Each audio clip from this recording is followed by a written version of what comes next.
Remembering Jack Gray. My pa talked of him a good deal when I was young. Jack Gray. What memories I have of him flicker like the flames of a candle.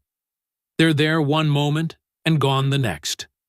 I seem to recall that he lived in a little cement block house on the southeast corner of 901 Jefferson and Thompson, now Edson Streets, and that he drove an old red Jeep. I'd say he had a dog, but I think I put the dog into my vision of him because he should have had one, if he didn't. Anyway, my dad saw him as a character, a good one. He was born in Ireland and apparently had a brogue. But, again, I may be coloring the picture, so to speak, with my own crayons. Prior to coming to Vermilion, he had worked as a baker in Toledo. At that time, he was married to a lady named Frances. They had no children and were later divorced. Upon his death, his nearest relative was a nephew, who then lived in Marysville, Ohio. Jack had been born in 1883, so by the time the First World War came, he was probably too old to serve as a soldier. Instead, he worked as a welder at American Shipbuilding in Lorraine during and for some time following the war. Part of what I knew of Jack Gray was that he was a kind of rough-and-tumble, no-nonsense guy if the going got rough. During the 1930s, before World War II, he owned and operated a little diner on Division Street, now Main Street, he called the Shack Lunch.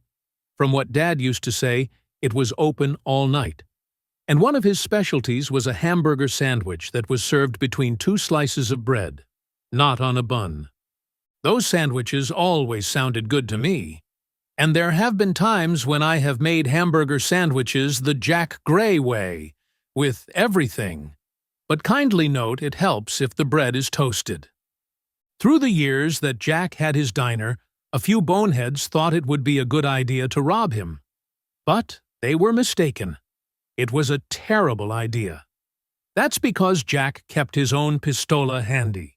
He was, according to Pa, the local champ of the Mexican standoff.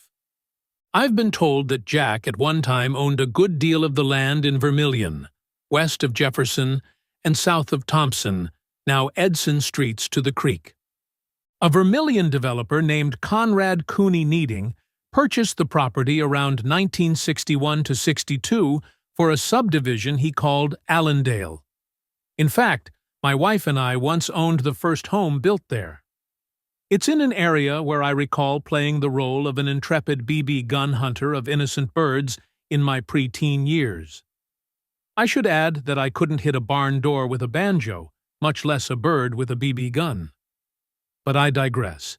Jack died on December 4th, 1962, at the Hall Rest Home here in Vermilion.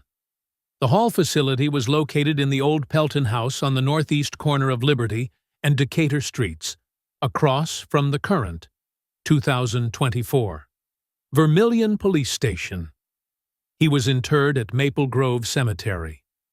John Jack Gray was one of those Vermilion characters I never had the privilege of knowing outside my pa's tales of Vermilion's yesteryear.